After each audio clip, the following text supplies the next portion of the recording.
हर साल की तरह प्रधानमंत्री नरेंद्र मोदी दिवाली पर सेना के जवानों के बीच पहुंचे। पीएम मोदी ने जवानों से संवाद किया, उन्हें मिठाई खिलाई, उनके शौर्य को याद किया और बताया कि किस तरह उनकी सरकार सेना को आत्मनिर्भर बना रही है।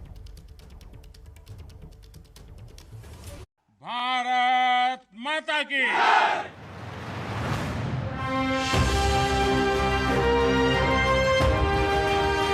मेरा भी मन करता है कि मैं दिवाली मेरे परिवारजनों के बीच में मनाऊं और इसीलिए हर दिवाली मैं मेरे परिवारजनों के बीच मनाने के लिए आता हूं।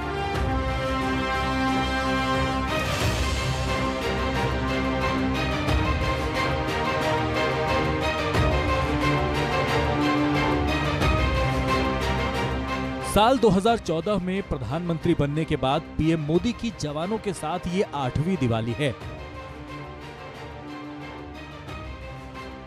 हर बार की तरह इस बार भी उन्होंने जवानों को मिठाई बांटी, अपने हाथों से मिठाई खिलाई।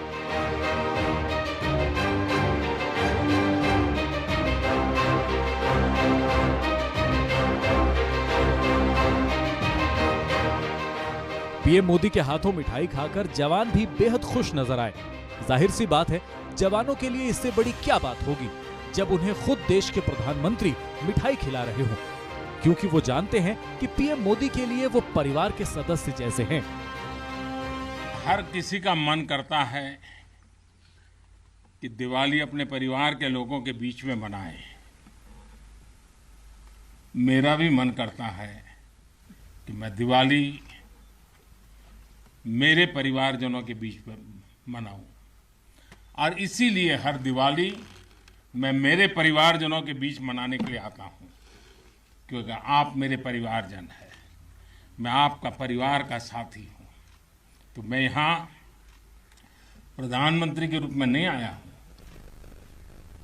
मैं आपके परिवार के एक सदस्य के रूप में आया हूं।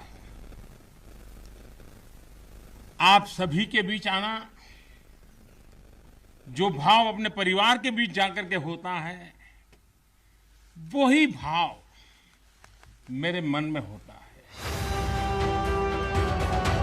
पीएम मोदी नौशेरा में थे, वही नौशेरा जिसका पाकिस्तान के साथ लड़ाइयों में बेहद अहम रोल है। यहीं पर भारतीय सेना के ब्रिगेडियर उस्मान ने पाकिस्तानी घुसपैठियों के कई हमलों को नाकाम किया, उन्हें मार गिराया, जिसकी वजह से उन्हें नौशेरा का शेर कहा जाता है। भारत माता की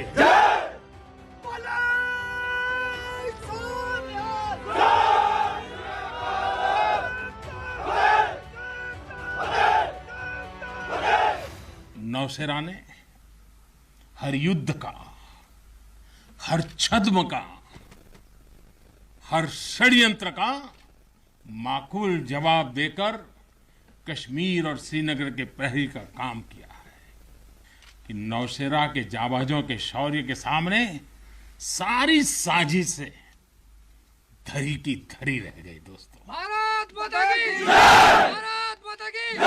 भारत माता की जय! भारतीय सेना की ताकत क्या होती है, इसका एहसास दुश्मन को शुरुआत के दिनों में ही लग गया था।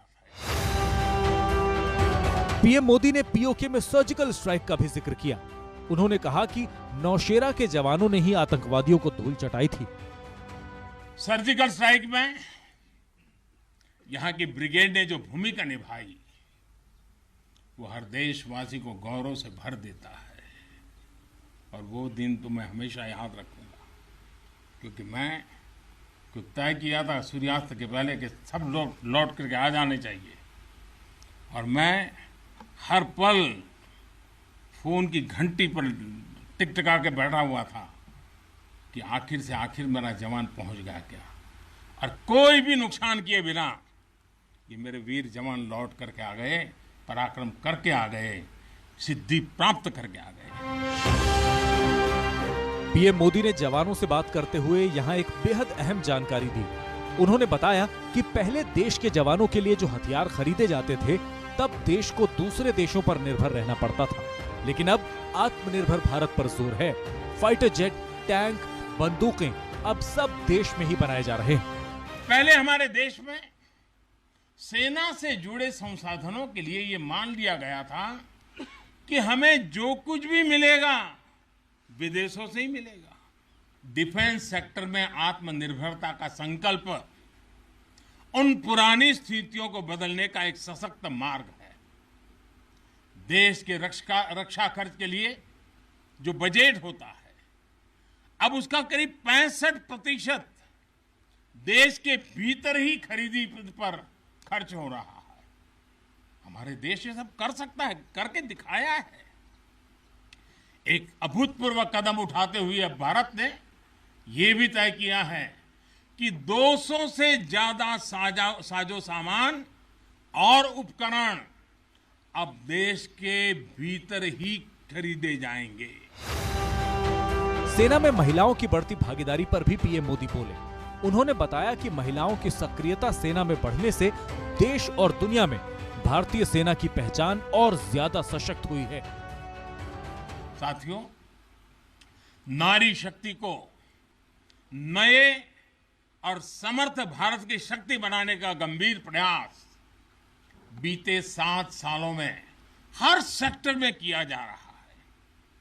देश की रक्षा के क्षेत्र में भी भारत की बेटियों की भागीदारी अब नई बुलंदी की तरफ बढ़ रही है।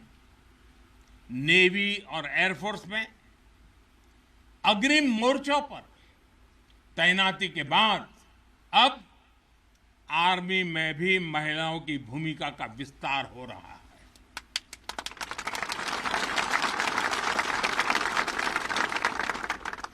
मिलिट्री पुलिस के द्वारा बेटियों के लिए खोलने के बाद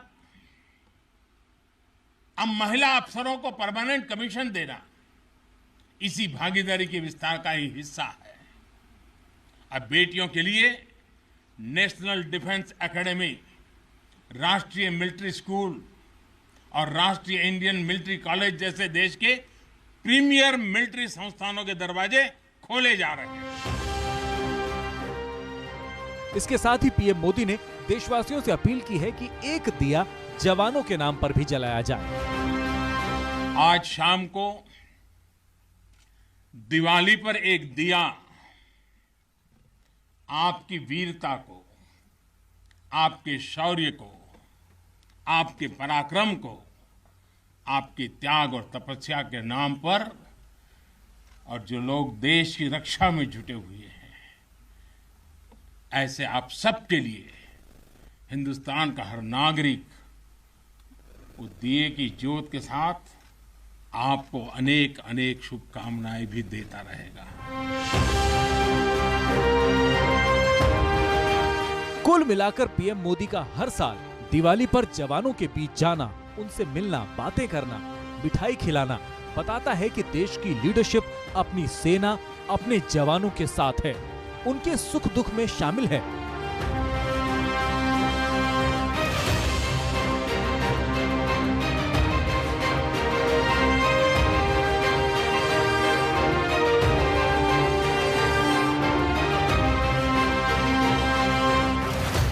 रिक्टर स्केल पर 5 दर्ज की गई है। भूकंप द्वारका से करीब 225 किलोमीटर दूर उत्तर पश्चिम दिशा में बताया जा रहा है, जहां पर भूकंप के झटके महसूस किए गए। द्वारका से 223 किलोमीटर उत्तर पश्चिम में भूकंप के ये झटके लोगों ने महसूस किए हैं। इस वक्त की बड़ी और अहम खबर आपको बता रहे हैं। भूकंप जो कि गुजरात के द्वारका में महसूस किया गया। राहत इस बात की है कि फिलहाल किसी तरह के कोई नुकसान की खबर नहीं है। भूकंप की तीव्रता 5 बताई जा रही है। गुजरात के द्वारका में भूकंप के झटके लोगों ने महसूस किए हैं। तो पीएम मोदी की शिव भक्ति किसी से छिपी नहीं है। एक बार फिर प्रधानमंत्री नरेंद्र मोदी दिवाली के ठीक अगले दिन यानी कि कल केदारनाथ में होंगे। वो पहले भी कई बार केदारनाथ का दौरा कर चुके हैं। हर बार की तरह इस बार भी उनके केदारनाथ दौरे में बहुत कुछ होने वाला है। पीएम बनने के बाद उनका 5वां दौरा है। पीएम मोदी यहां पर कई तरह की योजनाओं को शिलान्यास भी उनका करने वाले हैं। यहां पर करीब 180 करोड़ रुपए की लागत से कई नए प्रोजेक्ट्स बनने वाले हैं। एबीपी न्यूज संवाददाता नीरज पांडे केदारनाथ में ही मौजूद हैं। पीएम के आने से पहले किस तरह की तैयारी यहां पर हो रही है, उसकी एक रिपोर्ट आप देखिए। बाबा केदारनाथ धाम आइए और आदि शंकराचार्य जी की चर्चा ना हो, ऐसा हो नहीं सकता। हम आप आदि शंकराचार्य जी की जो समाधि स्थल है वहाँ आपको लेकर आए हैं, जिसका नए तरीके से डेवलपमेंट किया गया है, रेनोवेशन किया गया है और अभी भी लगातार काम चल रहा है। हमारे साथ मनोज जी हैं। दरअसल जो कंपनी है वुडस्टोन, उसके यहाँ पे कर्ता धर्ता हैं, वो यहाँ काम देखते हैं और उसी कंपनी ने पूरे केदारनाथ धाम का जो डेवलपमेंट है, अभी जो आप देख रहे हैं, जब 2013 के बाद जो यहाँ तबाही आई थी, उसके बाद से अब जो रिकंस्ट्रक्शन के साथ देख रहे हैं आप इसका केदारनाथ धाम का नया स्वरूप, दरअसल उसको नया रूप देने में मनोज जी का बहुत बड़ा योगदान रहा। मनोज जी, पहले तो केदारनाथ धाम के बारे में क्या क्या डेवलपमेंट चल रहे हैं और क्या क्या आगे होने वाले हैं, उसके बारे में थोड़ा बताइए। पहले तो धन्यवाद आपका। और केदारनाथ हम लोग आए थे 2014 में, वैसे आए तो 2013 में थे आपदा के बाद, लेकिन कंस्ट्रक्शन के लिए हम लोग जो है 2014 में आए थे। तब हम लोगों ने यात्रा शुरू करनी थी, तो रामबाड़ा से लेकर के और केदारनाथ तक का जो भी डेवलपमेंट उस टाइम पर करना था, 2014 की यात्रा खोलनी थी। फिर उसके बाद यहाँ पर जो भी हमने दोबारा से लोगों को रहने की व्यवस्था करनी थी। और जहाँ तक आज की बात है, तो अभी 3 मुख्य प्रोजेक्ट यहाँ पर हम लोगों ने करे हैं, जिसमें एक आस्था पथ और घाट, ये सरस्वती नदी पर है। और एक जो हमने वो तीर्थ पुरोहित के भवनों का जो निर्माण कार्य था, उसमें अभी हमने एक डेमो के तौर पर यहाँ पर घर बनाए हैं, जिसकी और तीसरा जो हम ये जो आदि गुरु शंकराचार्य की समाधि जो हम बना रहे हैं, जी ये हम लोगों ने 2015 में बनाया था। बेसिकली क्या था, ये केदारपुरी है। केदारपुरी 2 नदियों से घिरी हुई है, जिसमें एक मंदाकिनी है और एक सरस्वती नदी है, और ये जहाँ पर मिल जाते हैं वहाँ पर इनका संगम बन जाता है। यहाँ पे दीवालों में साउंड सिस्टम लगाए गए हैं और ये लाइटिंग भी लगाई गई है, ताकि जब कोई यहाँ आदि शंकराचार्य जी का दर्शन करने इस समाधि स्थल में आए, तो उसे ना सिर्फ जो दोहे हैं, जो मंत्र हैं, मंत्रोच्चारण की जो ध्वनि उनके कानों तक पहुँचे, बल्कि लाइटें जब पड़ेंगी तो अपने आप में अद्भुत नज़ारा हो जाएगा। तो हम आपको ले चलते हैं आदि शंकराचार्य जी की समाधि स्थल की तरफ और दिखाते हैं आपको कि आदि शंकराचार्य की समाधि, ये देखिए कितनी भव्य मूर्ति, 12 फीट की भव्य मूर्ति आदि शंकराचार्य जी की यहाँ पे स्थापित की गई है और इसका जीर्णोद्धार किया गया है। और कल प्रधानमंत्री नरेंद्र मोदी जब आएंगे तो शिव के दर्शन करने के साथ, शिव की पूजन अर्चन करने के बाद आदि शंकराचार्य जी का दर्शन करेंगे और इस जो भव्य मूर्ति शिला है, इसका उद्घाटन भी करेंगे। तो ये एक अद्भुत और एक नया रूप जो बाबा केदारनाथ का दिखाई पड़ रहा है। दरअसल ये पिछले कई सालों की तपस्या है, कई सालों का सरकार का काम है, आम लोगों का काम है, जो कई बिजनेसमैन और तमाम लोग जो जिनकी बाबा पर बड़ी आस्था है, जिन्होंने डोनेशन किए लोगों के लिए, इस केदारपुरी को फिर से नए रूप में लाने में मेहनत की। उन सब की सालों की मेहनत के बाद 2013 के बाद आज 2021 में बाबा केदारनाथ का नया रूप आपको देखने को मिल रहा है। कैमरामैन वेद प्रकाश पांडे के साथ नीरज पांडे, एबीपी न्यूज, केदारपुरी। तो कल पीएम मोदी का केदारनाथ दौरा ऐतिहासिक होने जा रहा है, क्योंकि जिस वक्त वो आदि शंकराचार्य की प्रतिमा का अनावरण कर रहे होंगे, उस वक्त देश भर में मौजूद 12 ज्योतिर्लिंगों पर बीजेपी के सभी बड़े नेता मौजूद रहेंगे। साथ ही पीएम मोदी का संबोधन देश के 80 से ज्यादा मंदिरों में लाइव दिखाया जाएगा। केदारनाथ की धरती और महादेव से मोदी का है खास नाता। बाबा केदार के दर्शन से पीएम मोदी को मिलती है शक्ति। एक बार फिर प्रधानमंत्री पहुंचने वाले हैं बाबा केदारनाथ के द्वार। बाबा केदारनाथ से किया वादा निभाने आ रहे हैं पीएम मोदी। यहाँ का जो डेवलपमेंट का मेरा मिशन है, उसमें प्रकृति, पर्यावरण और पर्यटन, वो तो हर प्रकार से संभाला जाए। केदारनाथ में पीएम मोदी देंगे करोड़ों की सौगात। जय जय केदार, जय जय केदार, जय जय बाबा भोले, जय जय बाबा भोले। पीएम मोदी के स्वागत में केदारनाथ मंदिर को कैसे भव्य तरीके से सजाया गया है, ये तस्वीरें आपके सामने हैं। पीएम मोदी के दौरे को लेकर तैयारियां कैसी हैं, इसे देखने के लिए उत्तराखंड के मुख्यमंत्री पुष्कर सिंह धामी पहले ही केदारनाथ पहुंच चुके हैं। 5 नवंबर को प्रधानमंत्री नरेंद्र मोदी केदार धाम पहुंच रहे हैं, तो उसके पीछे उनका वो संकल्प है जिसे उन्होंने करीब 4 साल पहले केदारनाथ में ही लिया था। केदार धाम में पीएम मोदी आदि गुरु शंकराचार्य की समाधि स्थल जाएंगे और वहां वो आदि शंकराचार्य की प्रतिमा का अनावरण करेंगे। ये तस्वीरें आदि शंकराचार्य की उसी प्रतिमा की हैं जिसका अनावरण होने वाला है। मैं इस वक्त मौजूद हूँ आदि गुरु शंकराचार्य की समाधि स्थल पर, जहाँ आप देख सकते हैं कि पूरी तरह से इस भव्य मूर्ति को तराश करके बनाया गया है। जब इस प्रतिमा का अनावरण प्रधानमंत्री नरेंद्र मोदी करेंगे तो देश भर के 11 ज्योतिर्लिंगों में इसका प्रसारण भी किया जाएगा। पीएम का दौरा कितना बड़ा मौका होगा, इसे ऐसे समझिए कि जब उद्घाटन कार्यक्रम होगा उस वक्त मल्लिकार्जुन ज्योतिर्लिंग पर केंद्रीय मंत्री जी किशन रेड्डी मौजूद रहेंगे। महाकालेश्वर ज्योतिर्लिंग पर मध्य प्रदेश के सीएम शिवराज सिंह, विश्वनाथ ज्योतिर्लिंग पर यूपी के सीएम योगी आदित्यनाथ, ओंकारेश्वर ज्योतिर्लिंग पर बीजेपी के महासचिव कैलाश विजयवर्गीय, नागेश्वर ज्योतिर्लिंग पर गुजरात के सीएम भूपेंद्र पटेल रहेंगे। इस तरह से 12 ज्योतिर्लिंगों पर बीजेपी के तमाम बड़े नेता मौजूद रहेंगे। इसके अलावा पीएम के संबोधन का 87 मंदिरों पर एलईडी और बड़े स्क्रीन पर सीधा प्रसारण होगा। इस मौके पर पीएम मोदी केदारनाथ धाम में 180 करोड़ रुपए की लागत से बनने वाले कई प्रोजेक्ट का शिलान्यास भी करेंगे। संगम घाट का पुनर्विकास, प्राथमिक उपचार केंद्र, पर्यटक सुविधा केंद्र, प्रशासनिक कार्यालय, 2 गेस्ट हाउस, अस्पताल, पुलिस स्टेशन जैसी तमाम जरूरी सुविधाएं शामिल हैं।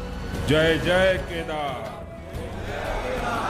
जय जय केदार, जय जय बाबा भोले, जय जय बाबा भोले। 2017 में 2 बार, 2018 में और 2019 में एक बार, इस तरह से पीएम अब तक 4 बार केदारनाथ दौरे पर जा चुके हैं। ये 5वां मौका होगा जब पीएम बाबा केदारनाथ के दर पर जाएंगे। तो प्रधानमंत्री नरेंद्र मोदी अपने केदारनाथ के दौरे पर आदि शंकराचार्य की मूर्ति का अनावरण करने वाले हैं।